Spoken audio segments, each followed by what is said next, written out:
18 майысын аңмаға, өз халқымнан, өз әдеттерімден, өз нелерімден таныш олмаға, адамларның konuşmaға, çok tanış біліш адамларны көрдім. Bu bek kıvançlı күн балам. Көп kartlarını көреміз, көп тез kartlarını көре алмаймыз bizler. Мында келіп yerleşti, herkes өзі мен өзі болып қалды. Мына бұндай cemaatman qoşulğanға bizler bek kıvanamız. Allah sağlıklarınızın versin hepiniz.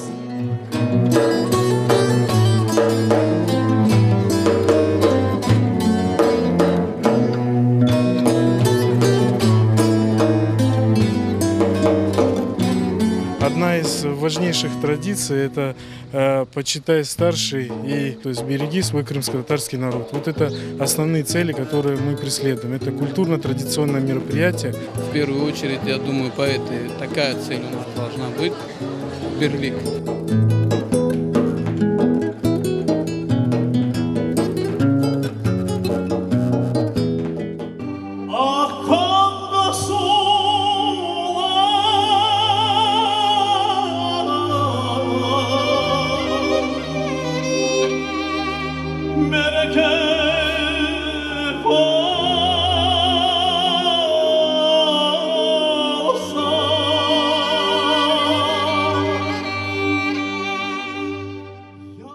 Sen olmasan kım eşitir vatan degen sesimni. Sen olmasan yangıramaz yerde kokte yırlarım. Sen olmasan milletim kimge kerek bu dünya. Sen olmasan aziz halkım oksuzum men Kırım'da.